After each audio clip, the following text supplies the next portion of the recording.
What's good, Illini Nation? It's your man in the middle, Deon Thomas, and as always, I bring you nothing but the best. Tonight, we bring in the best guard that I played with at the University of Illinois. Came in as a freshman, broke my freshman scoring record, and almost broke the all-time leading scoring record, which I thought he was going to get. I will have to be honest with you on that. Just a few less shots, and I still hold on to that thing. We got the one and only, one of the West Side's finest, one of the Westinghouse finest, Kiwane Garris. KG, what's up, baby? Oh, what's going on, Dion? What's Man. going on, Illini Nation? Yes, sir. Well, hey, bro, I'm working you hard this week, ain't I? See, man, it's all good, though. Anything for you, big bro. Hey, I appreciate the love, man. Last night, Illini Nation, we had Kiwane on the very first Stadium Club basketball edition with he and Jerry Hester, and they came in and they knocked it out of the park, of course. And so tonight, I felt it only appropriate that Kiwane and I sit down together and spend a little bit more time and elaborate more on, one, that 95 victory over Duke. And then, of course, with the upcoming game this weekend against Mizzou, who better to talk about it than Kiwane Garris, who's that, showed out and showed up during the border wars or the bragging rights, whichever one you want to call it, but during that time. So, KG, man, again, like I said, I appreciate you coming on. Just wanted to talk a little bit about why you became an Illini. I mean, I know everybody in the country is after you, one of the top guards, not just in the city, not just in the state of Illinois, but in the country. So everybody was banging on your door. Why Illinois? I think seeing that fight in the Illini with all the Illinois guys that was on that team and them getting to the Final Four and the way they was playing, kind of swayed me towards Illinois more than all the other schools. Plus, they was telling me about you playing with you, and I was like, shoot, Dion? Oh, for sure. And then along with that, just to visit, I felt comfortable with what they was telling me. They didn't promise me I was coming in and starting or anything like that. They just said I had an opportunity to come in, learn from the guys that was in front of me, and then I have my turn after that. So that was another big part of me coming to Illinois. Well, I'll tell you this, and I think you left out one key factor. One key factor. I was your host on your official visit. So I'm exactly. I'm 2-1. I'm 2-1 in recruiting visit hosts.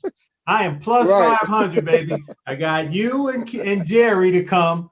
I missed out on Chris. Oh my God, I'm drawing a brain fart on his name. Chris, head coach, Northwestern, whatever his name is. Gent. Yeah, well, he ended up going to Duke anyway, so we didn't need him there. We needed him in orange and blue. He didn't want to wear orange and blue, so he went out there and wore the blue and white, and we kicked their butt anyway. Oh, yeah, Chris Collins. Yeah, I whiffed on that one, but it didn't matter. I got two of the best, and two of my little brothers, man. I love you guys to this day. That's why I had to have you on here, man, because I just had to do it. So, freshman year, you come in. What were your thoughts? Because as you said, they didn't promise you that you were going to start. They said you'd learn from the guy in front, but you came in and you didn't only start, KG. I tagged Jerry Hester as one of the best two-way players, in college basketball. But you were a hell of a defender, and we all know about your offensive game, bro. Can you talk a little bit about how when you came in your freshman year, just your thought process? My first thought process was, man, I gotta get stronger. I came in frail. I think I was about a good 140, soaking wet. I know that. So, coming in, I just felt like I had to, it's almost like playing catch up. Mm-hmm. And I already had the mindset of, I'm gonna go out there and play hard and give it my all uh and try to do the best that I can. But coming in physically, uh I needed to do that. Uh and mental and academic wise, come in and think of that. Uh that's why I came in and did that summer bridge program. Mm-hmm. Uh and it prepared me. It really prepared me uh to come in and contribute right away. Well, I'll tell you this, you definitely contributed, big fella. As I mentioned earlier, broke my freshman scoring record, which not bitter about. I know I keep bringing it up, but I promise you, I'm not bitter about it because we hey, needed it. hey, but I'm gonna tell you, it was it was easy playing with a center. I never played with a center, or I say best power forward, because we ain't really had no center like that. But like, playing with you was easy because everybody focused on you. They weren't really thinking like, oh, this freshman is gonna come in here and do what he did. But in my mind, I'm thinking, yes, I am coming in here because Exactly. that's my thought process, especially coming from the West Side. You had to get in where you fit in. Oh yeah. So, and that's what I did. I got in where I fit in, and with you being the man of the team, as we say on in the streets and all in the basketball talk. Uh, my job was easy. I Right. just had to go out there and play. Well, I tell you this, and doing what you did, I don't get to where I am if you weren't doing what you did. I mean, you think they had to put you at the top of that scouting report too, which opened up a lot of things for me. So being able to have a two-headed monster and then have other guys, Richard, Key, Jerry Hester, TJ, Tommy, have those other guys be able to fill Mm, in and knock down threes yeah, really opened up yeah, things a lot for us because you were at that time, yes, you could shoot the ball, but you were more of a premature penetrator, slasher.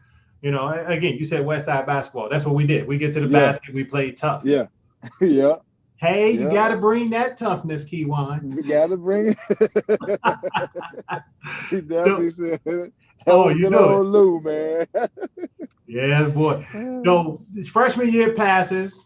Of course, I graduate. We get there in Georgetown. John Thompson did a great job of defending me. You had a huge game that game as well, but we ended up coming up a little short. But your next 3 years at Illinois, man, you were lights out, brother. You were ready, even as a freshman, to take the mantle. And so that next 3 years, you put your foot on the gas. What were you thinking? What was your thought process when that took place? I'm thinking it's my turn now. Uh, like I said, I had to learn. I had to learn from the best to become the best. Right. You know, and so I just really put everything on my shoulders at that time and said, "Look, this is what I'm gonna do." Mm-hmm. And it wasn't. I mean, I couldn't do it by myself. I had great teammates as well. Richard King was on there. Shelly came in. Mm-hmm. Uh, Robert Bennett was there. Like, I had a couple my sophomore year. I had those guys Right. playing with them, and then to keep going on and on. He was recruiting real well at that time, and that helped. So I just wanted to try to get better each year, man. Just try to get better and do something different. It was almost like how Michael Jordan was saying in the documentary. Every year somebody will say something about him, and he'll work on that thing that year, and then come out and incorporate it into his game. So that's what I was trying to do every year. I knew my jump shot was okay, but it wasn't where it's supposed to be. Right. And so I used to work on that. Then I worked on defense. Then I got worked on being quicker, like, and with lifting the weights, because coming in and you lifting weights, normally you get a little slower. Mm-hmm. And so I just had to work on a whole bunch of things and get my mind set to being the person that to be the go-to guy. Right.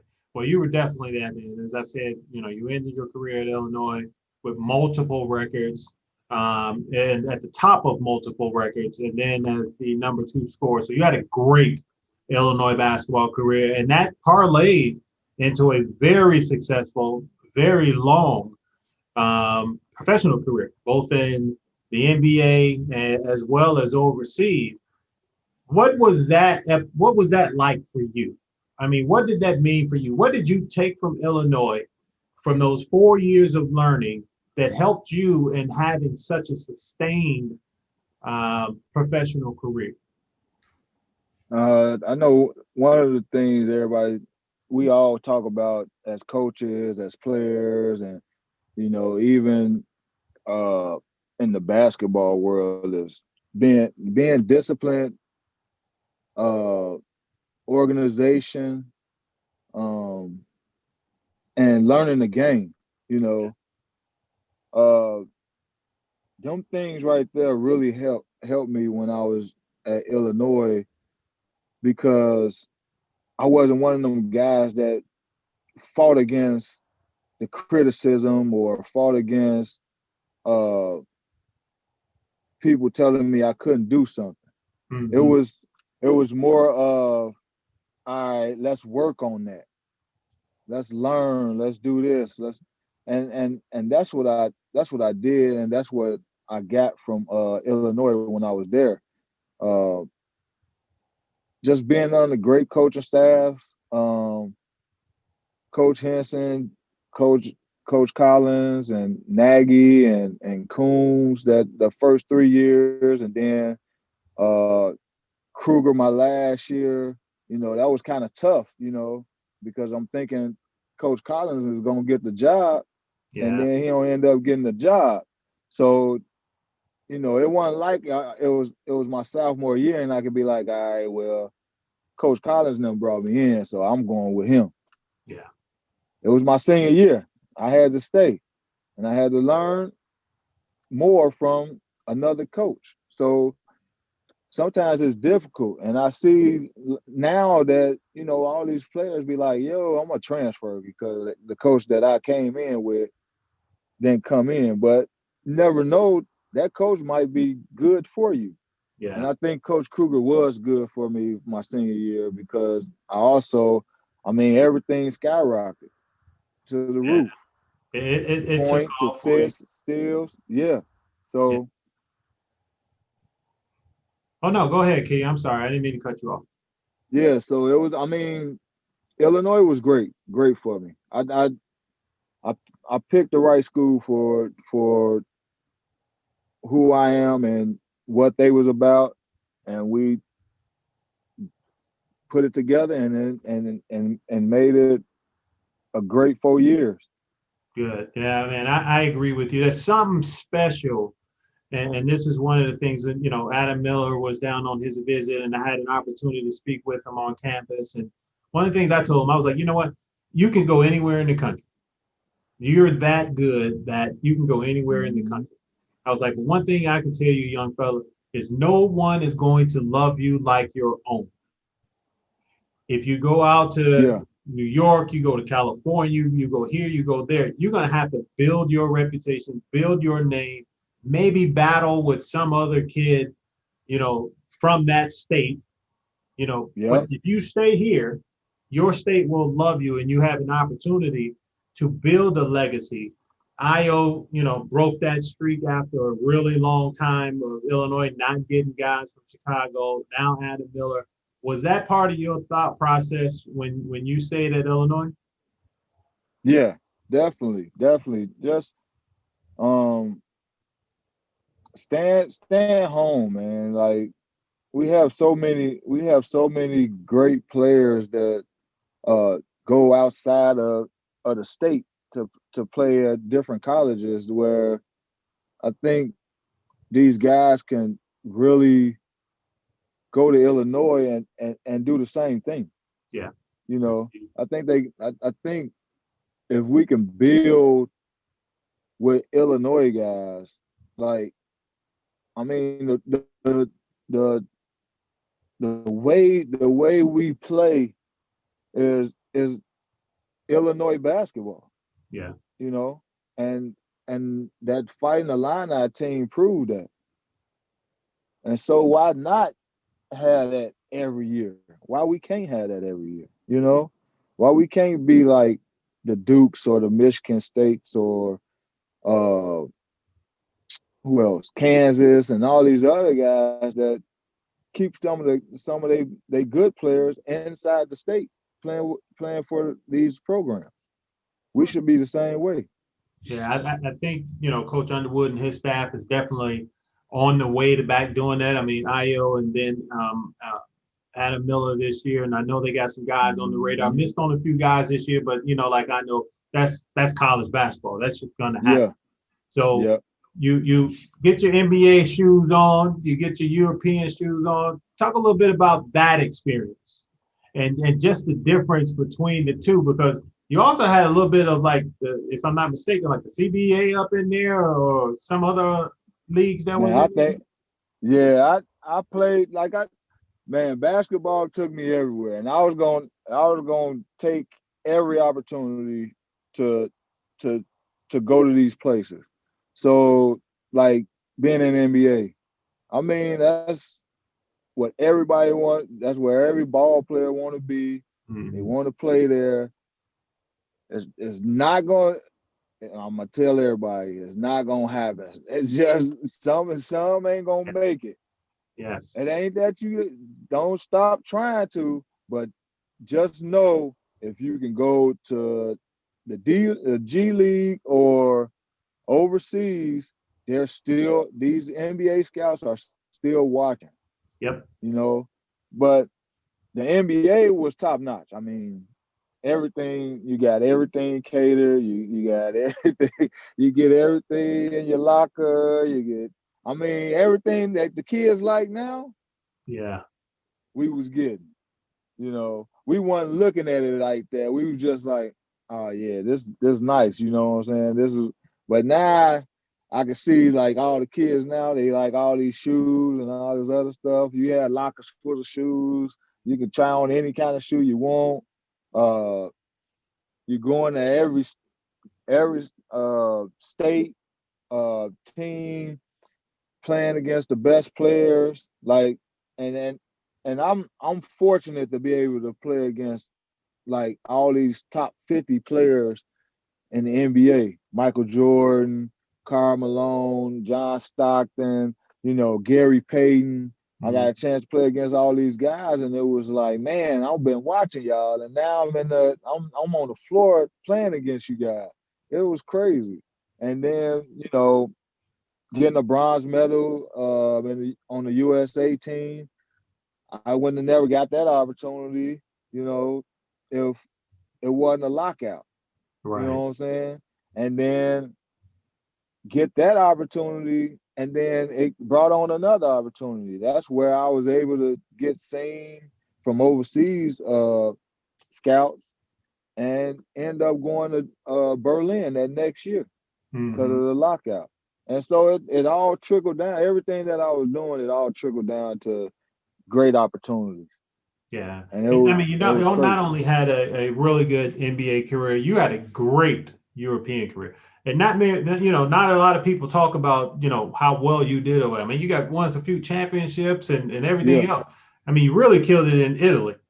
Tell us a little bit Oh about yeah. that experience because, of course, I played in Spain and I played in some, but we would play Italian teams. And unfortunately, you and I never, fortunately, or maybe unfortunately, we never had to play against one another during that Right. time we were over there. But I know you had a really great experience in Italy. Tell us just a little bit about that. Yeah. Italy, like, I mean, one of the best places to ever be to play basketball. when I was in Germany, I had a chance to play with Wendell Alexis. He went to Syracuse in the '80s, I and know when. so Wendell was telling me, he was like, man, because he played in Italy before. He was like, look, you ever get an opportunity to play over there in Italy, you stay there. And so my first year, I was in Sicily. I played for Ragusa. And man, when I tell you, it was some of the best food I ever had, for one, because everything was fresh. Yep. They made everything from scratch, everything was fresh. And then, like, I'm used to Chicago pizza. I'm like, shoot, I get down there, they got these thin pizzas. I'm like, where the cheese at? Give me some meat, give me something. And so when I started eating that, I'm like, oh, okay. I see why they get the Italian pizzas like this. And so um I just said, okay, this where I want to be. And then I just like I did after you left school, after you graduated, did the same thing over there. Got there, stay focused. And that's what I did. I stayed focused and staying there for the remainder of my career. Yeah, you ended up playing 15 years, right? 15. Yep. And when you retired, how was that transition? Like me, for example, I had retired, and then Uh-huh. I had, I'm gonna use a Godfather quote. They made me an offer I couldn't refuse. So I went back and played one more year. Ended up walking away, which was a great experience. We won the hmm championship, moved the team from the Division II level to the Division I level. I mean, and I went back because I didn't have to practice. I go to practice when I wanted Man. to, and all that good stuff because I was actually older than my coach. I Yeah. mean, I was 37 at the time. My coach was like 30. So and Yeah, I because knew they more started young. basketball than he did. I was kind of the de facto coach, Right. and then at the end I was like, okay, I'm really done now. There's not a penny, there's almost no amount of money they can say anything to me about Right. coming back and playing. Coming towards the end of your career, what was that like? Tell about that experience and that transition. Because now you're coaching. So you get Man. to take all Yeah. of that and pour into these young people down there in the Atlanta area. Yeah. I think my transition was hard. Uh just because I think I could have played like one more year or one or Mm, two more years. And I didn't get the opportunity to do that. And it was because I wasn't getting offered enough for myself. right. And so I had to sit and think what's gonna be my next move. And it wasn't easy. And so my next move was to get my degree. Mm-hmm. And so I did that. I started the process of doing that because now at this time you can do it online, you can do all this other stuff. Yep. And so I started that process. And then while I was doing that process, uh, I ended up getting on the coaching staff at Prairie State College in the south suburbs of Chicago. And that's where my coaching came in. Once uh, I did that for like 2 years. Mm-hmm. And then my wife ended up getting an offer down here in Atlanta. And then we just picked up and moved. And so now I'm in a new place, everything, trying to figure out everything. And Right. I ended up getting my son on the AAU team. He played for a couple of years, and then all of a sudden he came to me one day and was like, Dad, I want you to coach me. And I was surprised because I was enjoying just watching, going to Oh, the Lord. game, sitting there watching and just observing and doing stuff. So when he asked me, I was like, This AAU scene ain't like back in the day, man. It's real, it's Yeah. real grimy and like everybody's after something, and uh the coaches think everything is about them, and I'm like, nah, this ain't my way. But when I thought about it for like about a week, I said maybe I can change some of that scenario and some of the things that's going on right now because these kids need it.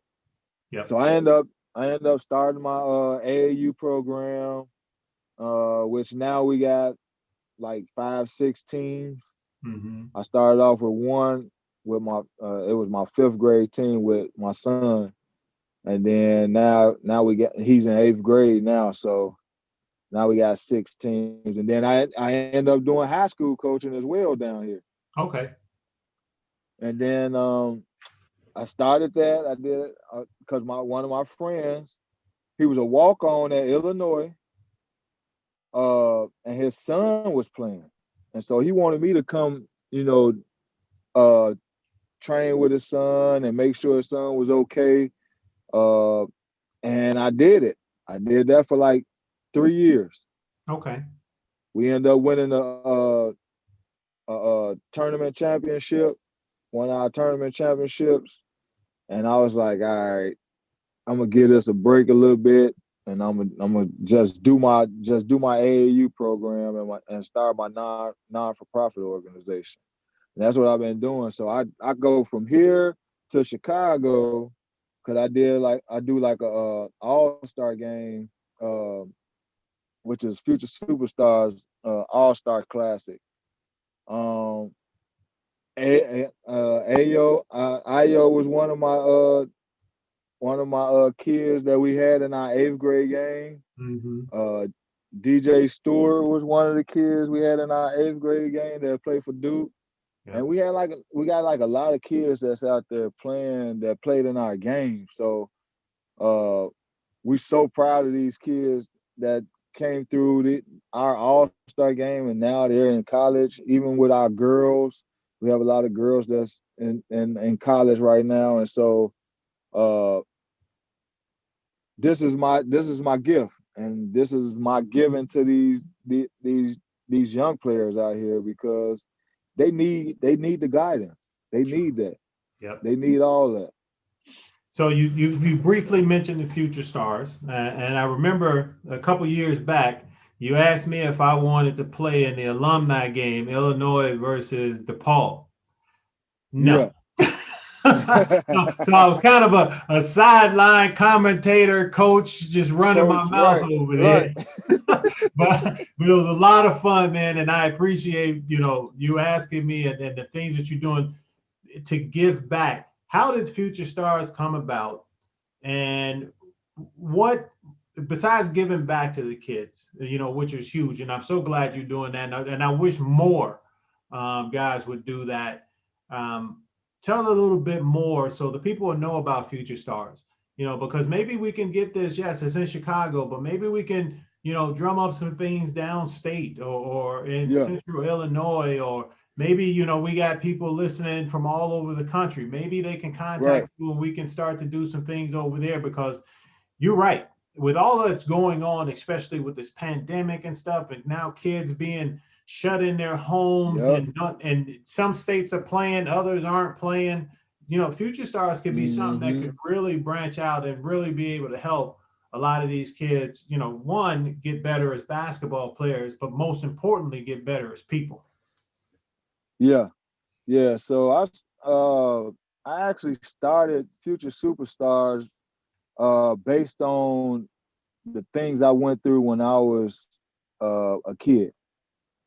And a lot of people don't know that, you know, when I was growing up, drugs was huge back in that day, Yeah. you know. And with having both parents on that side of the road, uh I had to do a lot of stuff on my own, Mm-hmm. you know, and I wish I didn't, but at the same time, it helped me grow faster than what I should have. Right.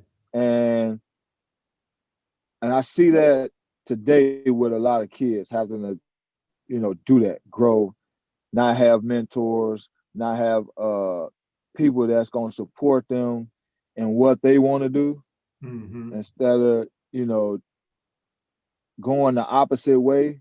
So what we try to do with future superstars is um, give these kids mentors, give these high school kids and elementary school kids some brotherhood, some sisterhood, to the point where we all try to blend in together and help them be themselves Right. and do what they want to do and not what other people want them to do.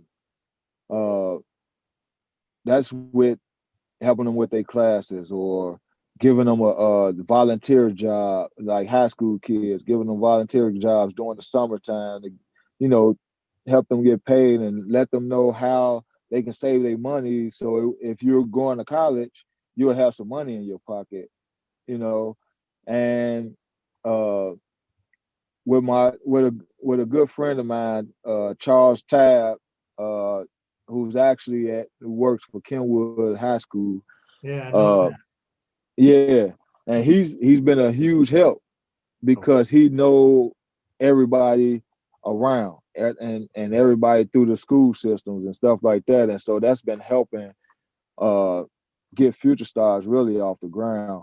And so, we always trying to do what we can wherever we are, even with uh, fundraisers and stuff like that. We trying to not only get the money to keep our programs going, Mm-hmm. but to build relationships.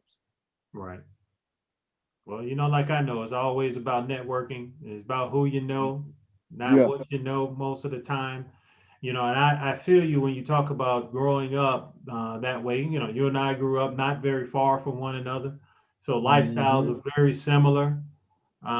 So what you're doing right now, big fella, is huge. And I commend you for it. And for those of you that are out there listening, you need to get in contact with Kiwane Garris and give him some help on this, because saving these kids and saving these kids is saving our future. And that's Man. the most important part. So, I know this and I got to hit you with it, because people kid with me about it all the time, and they tell me I married up. They say I took a step up when I get married. You took a huge step up, man. You married one of the best voices. Oh my God, dude! And I got to be honest. Before I heard that you were married to Celine, I didn't know who she uh was. I didn't know, because I guess I lived in Europe for too long, or I yeah. was living in a shoebox or something. I don't know. I didn't know.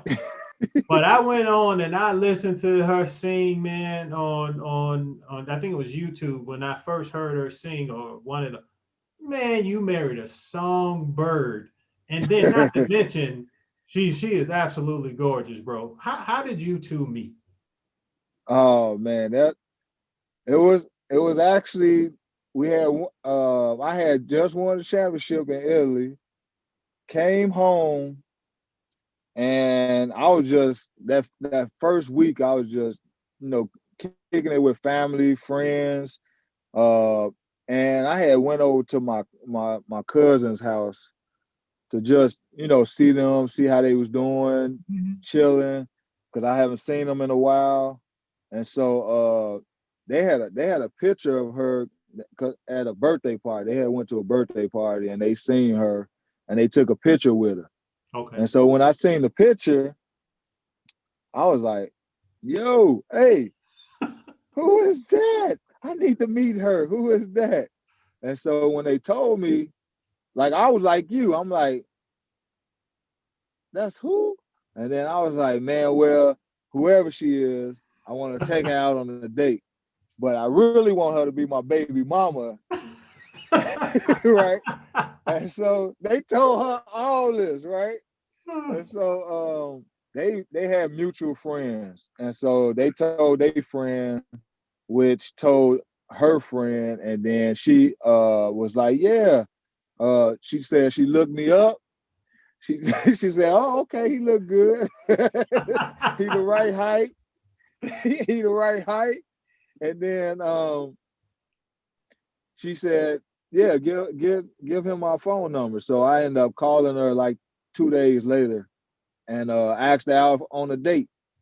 And Wow. then we ended up going to Cheesecake Factory.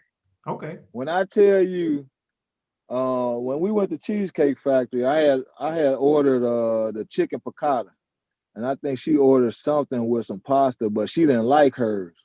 Uh-huh. So I ended up offering her my plate, and she ate and she liked my food, so I ended up letting her eat my food. Oh, she was hooked So I then. knew I had it in the bag when I did that. Yeah, yeah, So I was like, she yeah. was hooked then. You showed So some I had to take generosity, so I had so love, I had and to take caring. off. Yeah, right, right. So I had to take off the market then. I said, oh, she's getting off the market soon, fellas. There Sorry, you y'all go. missed the shot. Well, I'll tell you this. I haven't had an opportunity to meet her yet because you guys moved down there before we moved to Atlanta before we moved back up here to Illinois. But I'm looking forward to meeting her. Of course, Jerry has had nothing but great things to say about her. Yeah, So I'm looking forward to meeting her. So, you're doing your thing with the coaching. And of course, I got to swing this back to basketball because yesterday, of course, the Illini went into Cameron Indoor and put a foot right in Duke's butt. mm-hmm. And it's been a long time since that's happened, especially in Cameron Yeah. Indoor. And you were on that 95 team that went in there and did the same thing. What do you feel about, no, let me say this first. You've seen this team play, this Illinois team. What do you think about this team? And then how did you feel about the win yesterday? Oh man, I felt great about that win. It I think that game. See, you got to have statement games. Mm-hmm. We missed the opportunity to do that with Baylor, and then we come back and do it against Duke. So you always got to have those statement games because when you lose against Baylor, it's like okay, people start to have a little doubt, Right. but then you come back and then you do what you do to a team like Duke. That's a statement game. Exactly. That's saying, you know, we're going to be here, and y'all going to have to fight us all the way to the end to beat us. And so when you have a team like that, it's dangerous. It's Mm-hmm. dangerous.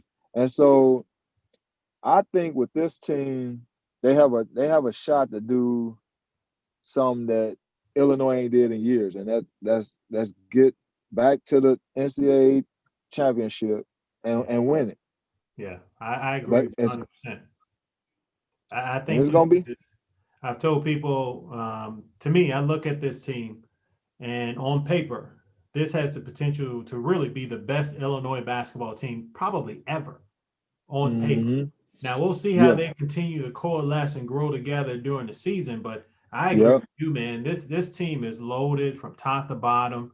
They have size and length, and as coach said, Mm-hmm. now they're old, because they were all babies before, and now they're juniors Right. and seniors, and they have a deeper understanding of how to win basketball games. And that Baylor game, also, for an example, was okay. Let's show you guys that you're on this level and you're really good, but you need Yep. to do this to take another step up to be even better. And I thought they Right. showed that against that Duke team. I mean, they jumped on them from the beginning.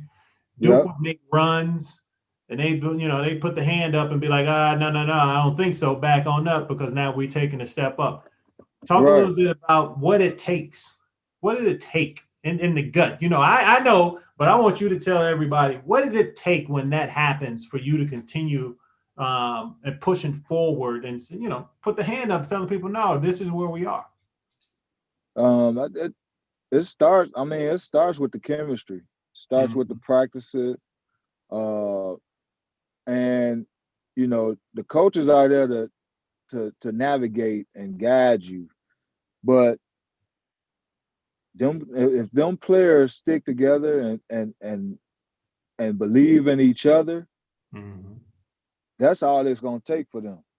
They got to believe within that group they can do something that's never been done at Illinois in a long time.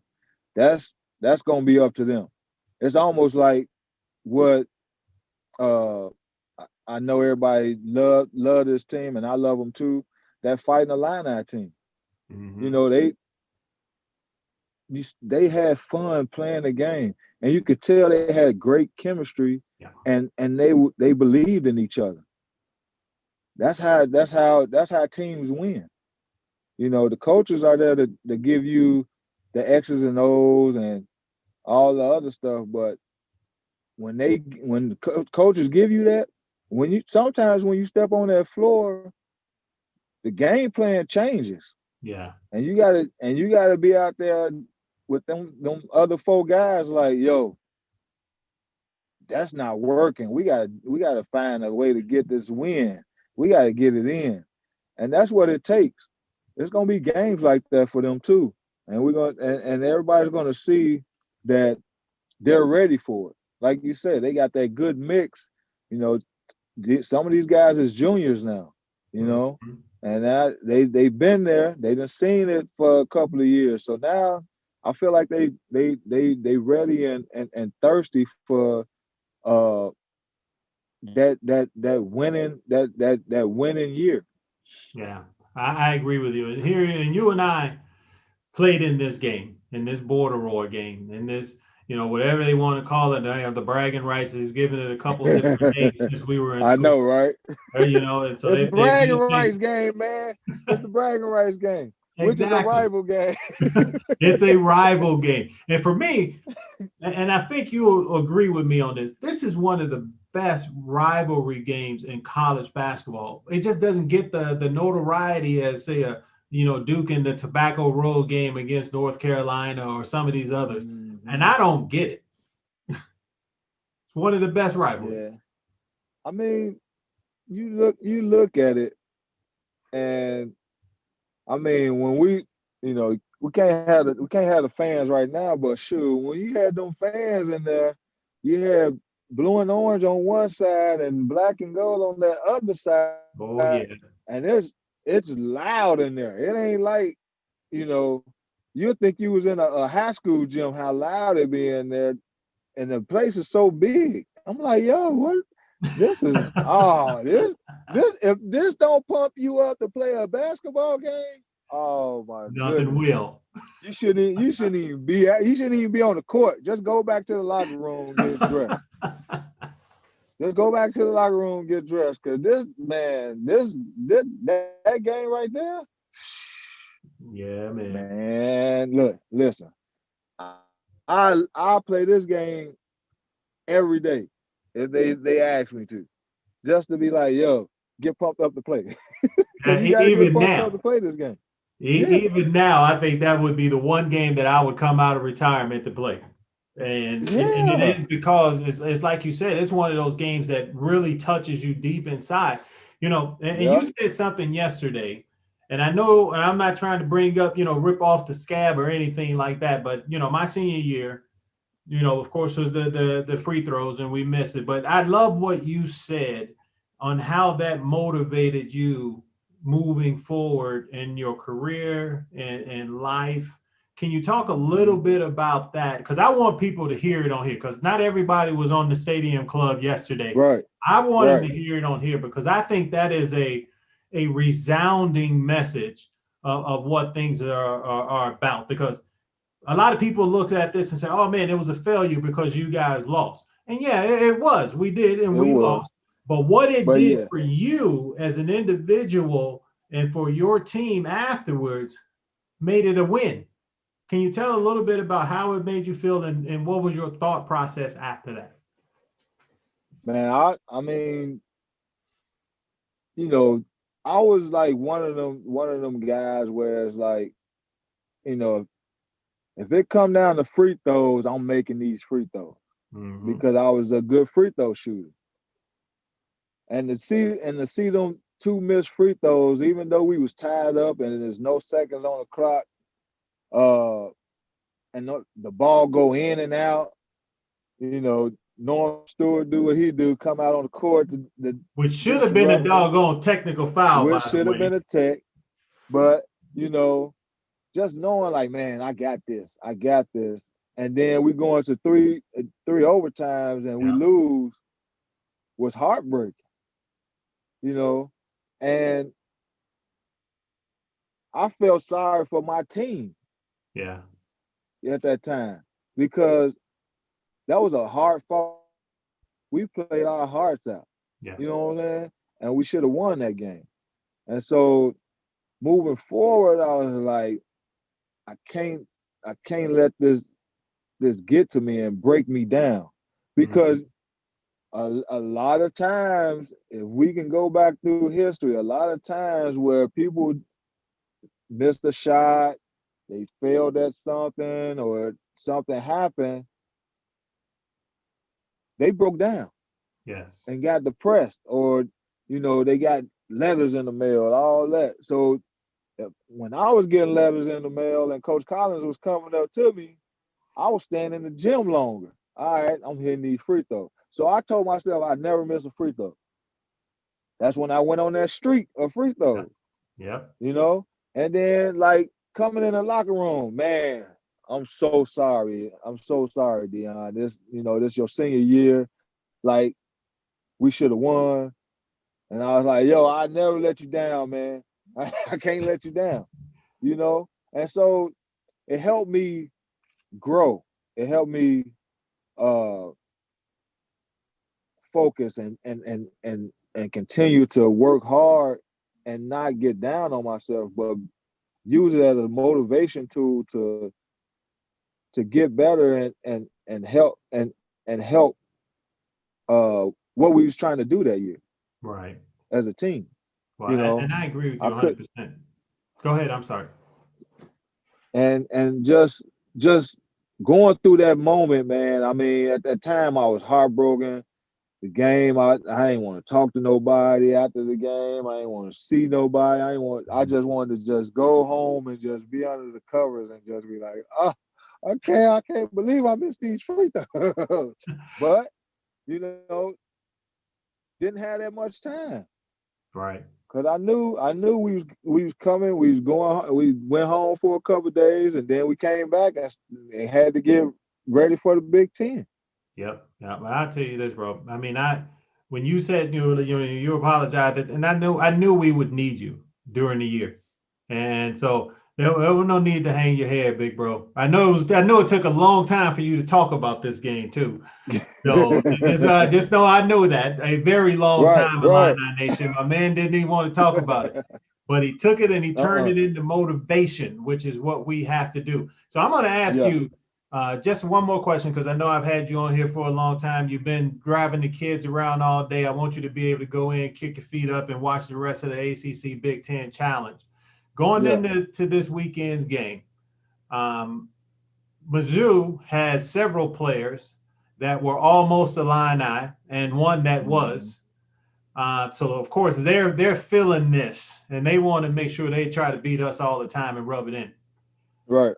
First couple of years when these guys came in as freshmen, when Io and those guys came in, I tried to explain to them the importance of this rivalry. Again, doesn't get the notoriety as it should. Over the past several years, both teams have not been very good, so it's gotten even less publicity, out in outside circles. So I think they get it now after taking 2 L's. And one last year when they really should have won the game. They took 2 L's, and I think they get it now. Looking at this game, and I don't know, have you had an opportunity to watch Mizzou play this year? I haven't got a chance to watch it. Then I'm not gonna hang that one on you and give me a prediction or anything like that. But what do these guys have to do? What should be their mentality going into this game on Saturday? Oh, this game on Saturday should be. This is our last game together, and we'll never get an opportunity to beat this team ever again. So we gotta go out here and do what we need to do. This type of game right here is like one of them games where it's almost like a championship game. Yes. Where, yo, if you win, oh, you got bragging rights for the whole year until Yep. we play again. You know? And so to have those rights and like you said, it was always uh a game like that because they always had Missouri always had an Illinois guy on that team. They had Yep. some Illinois guy on that other team. One or two. I'm like, how y'all keep getting our guys, man? Like they should even be over there with y'all. So now Like, they got but Illinois guys and they got so Conzo now, Martin who wanted to come to yeah, Illinois but ended up going to right, Purdue. So they taking it personal. yeah. And so like people gotta understand this. It can be a bragging rights rivalry game, but with respect, you Yeah. know. And this is this type of game. This is that type of game. One of them games where look, I respect y'all, but I'm kicking your ass. yeah, I'm about to get up in y'all. We about to get up in y'all real quick, and then after the game, you say what's up, all the other good stuff. Wish y'all well for the season, but we got in y'all. Exactly. Well, KG, man, I'm gonna tell you, I appreciate you, brother. Love you to death, man. And I am so happy for your successes. I am extremely proud of you for what you're doing for the youth, including raising your boys, your family better than what we had, because that's what we're supposed to do. We take that next Yep. step and we make sure we pull the next generation to the next step. So, brother, I'm so happy for you. Yeah, we're gonna close this out. Whatever message you want to give to Illini Nation, go ahead and give them to them, big fella. Oh man, I just want to say thank you for believing in me. My 4 years at the University of Illinois. Uh, Continue believing in the Illini. Continue giving your support. Um, that's what makes Illinois great. And hope to see everybody soon. Uh, and be safe with this pandemic still going on. I love y'all. Peace. No better words said. KG, man, again, like I said, much love. I appreciate it. Anybody that's Man, listening, that's into helping and assisting youth, please reach out to Kiwane Garris. He's not that hard to find. You can Google that's him and right. find all of Not his at social all. media stuff. So please reach out, because the future all-stars, future superstars is a bona fide gift to those in need. So KG, I appreciate it. And hey, we're gonna Man, sign I off here. appreciate We're gonna sign off here on Champaign on Ice. Listeners, please go on to the Field of 68 Media. And also you can find the podcast on Spotify as well as the Apple Podcast. Subscribe, like, and listen to your boy, because I'm gonna keep bringing you the best only with Champaign on Ice. Good night. Deuces.